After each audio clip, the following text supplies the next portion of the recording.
So to start this episode, I thought I'd show you something. It's not the gun show. Not yet, anyway. I bought this. I bought a Feyenoord scarf just to go along with the series. I like it. It's the first bit of merchandise I've bought for a club that I've managed. And, well, I'm excited about it. But let me know. Let me know if you have like a shirt. You can send me a Feyenoord shirt. That would be awesome. Any Feyenoord fans have a spare shirt knocking around? Get in my DMs on Twitter at Omega_Luke. I've looked, by the way, for a shirt. There's just none around which is anywhere near reasonable prices. Now, welcome back to another episode of World ROTTERDAMINATION. I hope you're well. Hope you had a cracking weekend. If you tuned in on Saturday morning, you will find that we had a morning stream on twitch.tv/MegaLukeGaming. Drop me a follow on there. Occasionally I will go live with this series. We played all of the games in between and very mixed bag. Some funny moments for sure. A lot of funny moments happened, including a lot which involved Morelos. So we'll talk about it now. So of course the last game was, well, the last episode was the Morelos show, wasn't it? He scored a brace and a hat-trick. In a 2-0 and a 3-0 victory against Sheffield United and Tigres. In the first game of the stream, though, we beat Getafe 2-1. Lazaro scored for them, which is the one from Flamengo, the very good one. Jerry and Armini, our two centre-backs, scoring for us. Braga, though, they beat us, and they absolutely destroyed us, to be fair. Victor Gabriel and Ricardo Horta and Miguel Baeza scored for us, who scored in the first minute, and then we got battered, so not great from us. We bounced back though. Internacional, the Brazilian side, we come back home, we play well. Renier and Banes with the goals. Very nice. And then, it hurts me. It genuinely hurts me to talk about this, but Stade Rennes, my rival club. This is like self-inflicted rivalry as well. They're not like Feyenoord's rivals in real life. I just don't like them because of my Youth to Go series. They've done us dirty here. 5-1 was the scoreline. And I said to Alfredo at the start of the game, go out there, make a menace of yourself. And he took that literally. It was a collision in the centre of the park. It looked like an elbow. Morelos was given a red card. What was that side? Did I tell him off? Did I fuck? Of course. I just patted him on the back, said, well done, Alfredo. That's exactly what I wanted from you today, as we were already 2-0 down. We lost 5-1 eventually. Still, we carry on. Red Bull Salzburg, and I feel like Alfredo started to rub off on people because Kirku then got himself sent off. Luckily, though, it didn't cost us the result, a 0-0 draw. So we were then without a couple of players for both 3 games. Originally, it was just for 1 game, and then they had a look at it and decided that Morelos was very much in the wrong and gave him an extra 2-game ban. So, unfortunately, we went without him for a long time. We then had the first leg of the UEFA World Cup, the Carabao Cup.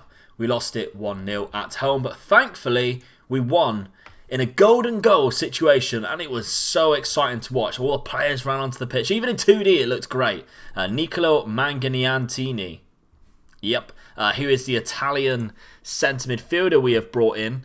It was one of the youngsters that I never actually shown you because I didn't think he'd be that good. We played a fully rotated side. This man was on the bench. He then came on, and he got the golden goal. So a fantastic moment for that youngster. In between those 2 games, though, we had a league game where we battered Moscow 3-0. Sinistera Jurgensen and Mustafa Bassaran, the youngster, coming on and scoring. And in the final game against Eibar, Miguel Baeza scored in the 27th minute. And now the table looks like this. We are sitting in 5th place at 1 point behind the playoff spot, held by Sheffield United. Stade Rennes is up there, 4 points ahead of us, so we're not out of the blocks yet. We've lost 3 games already, and we still have Mineiro, haven't actually lost a game yet. They've won 7, drew 7. So fair play to them. But we have lost 3, drew 3, and that is where we have dropped our points. Today, we have some difficult games though.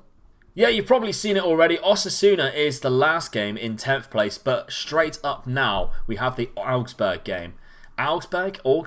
I think it's Augsburg, who are second, so we need to defeat them.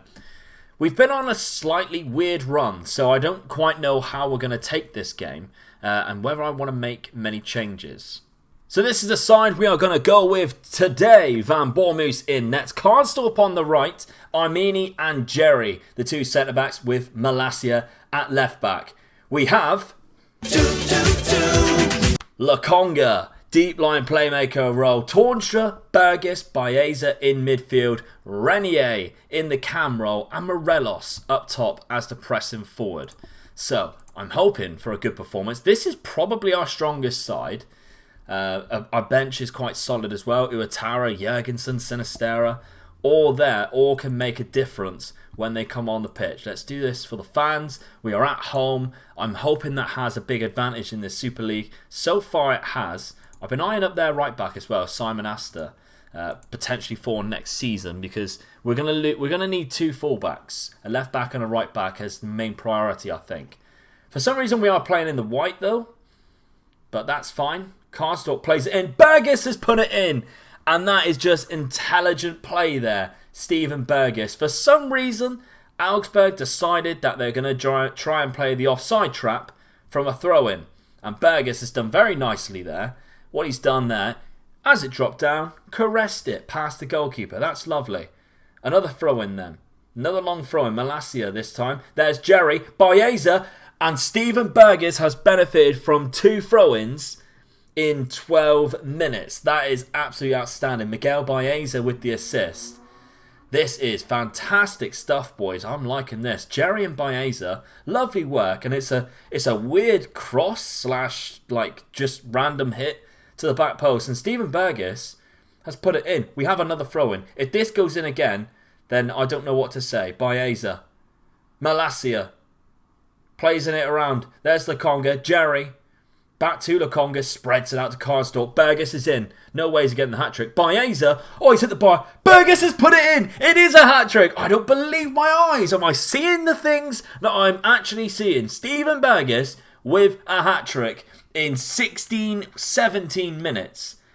And first of all, Baeza with a header. Oh, and he's just volleyed it in. This is outstanding stuff. Steven Burgess, I might as well take him off now. Round of applause after 16 minutes. Morelos is now in. Is he going to go all the way? I mean, oh, he lost the ball there. That is unfortunate. Oh, they've been played over the top. What a ball that is. Van Bournemouth, fantastic. Baeza also has 2 assists. Let's not forget about that. He's having a cracking game too. There he is again. Baeza. He's scored.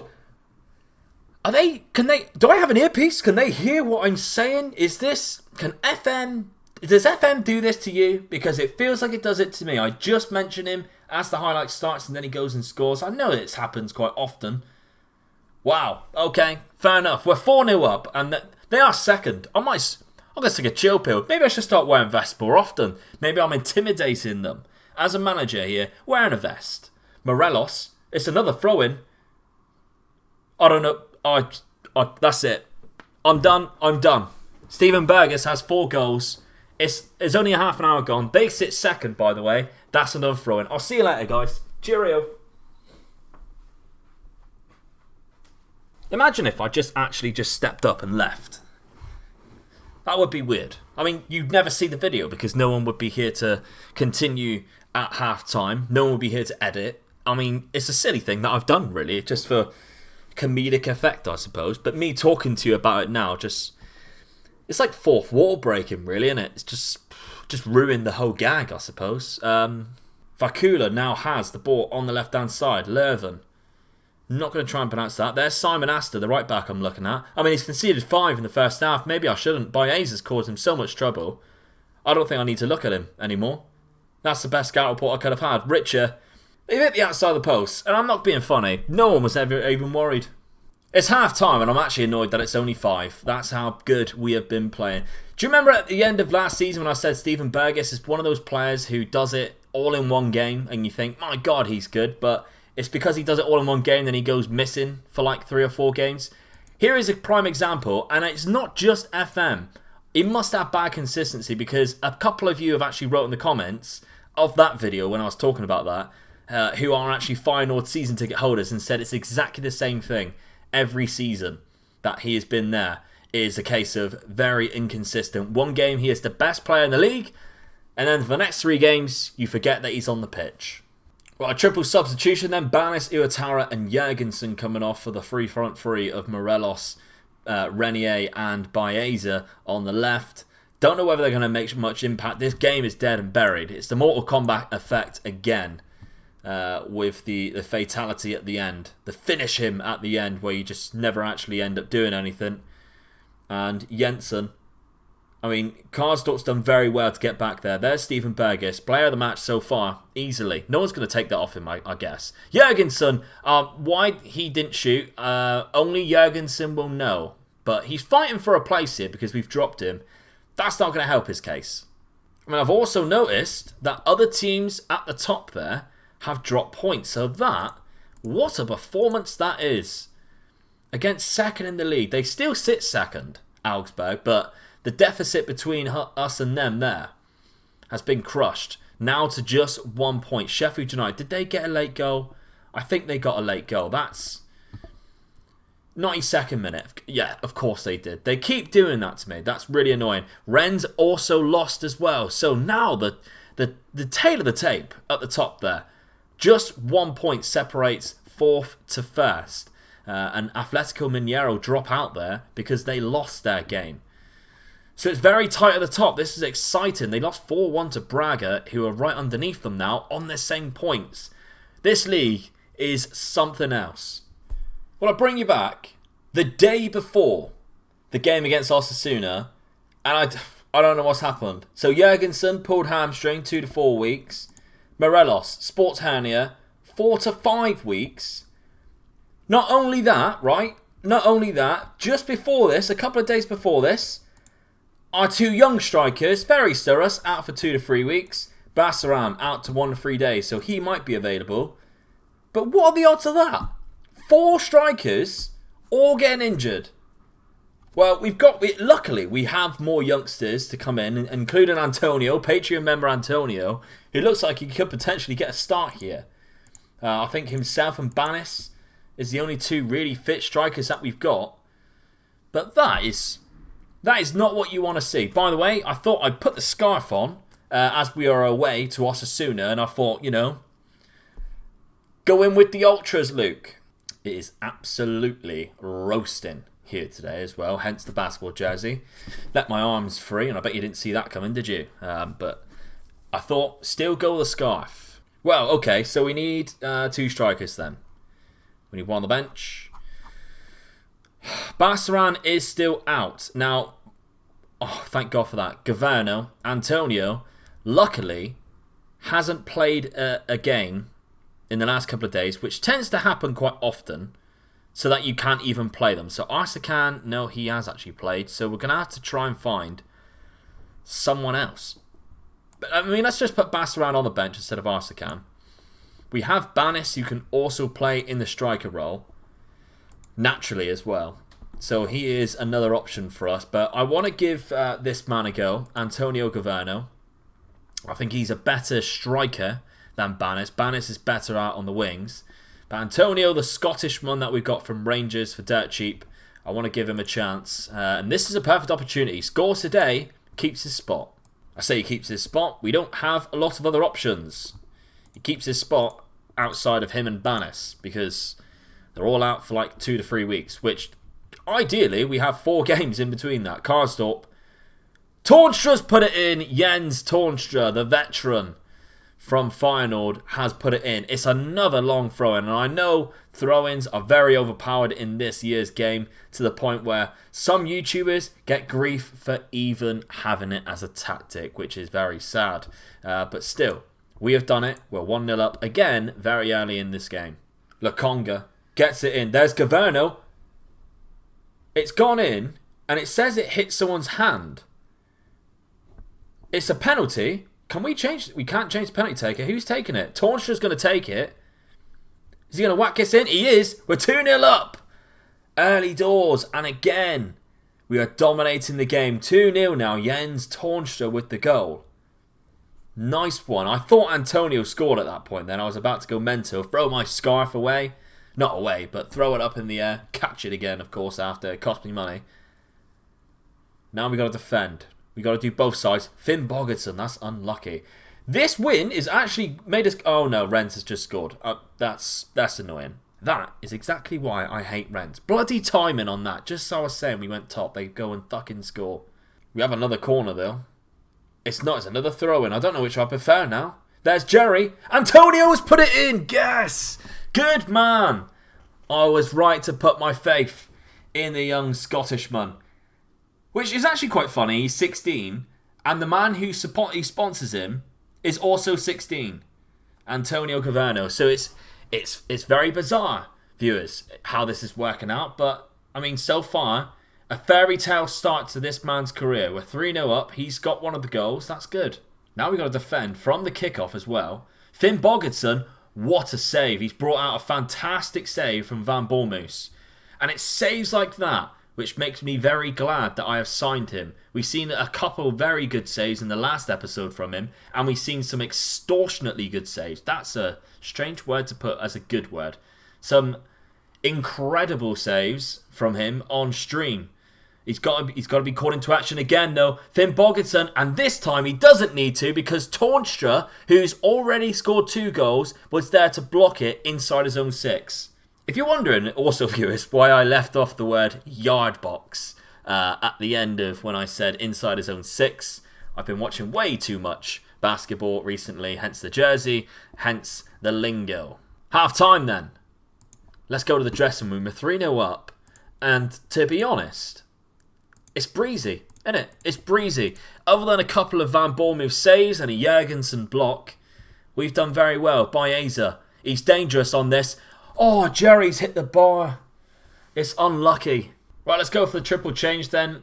What is ironic is me mentioning about Burgess disappearing for a game. He's done it again. One of the worst ratings in our side so far.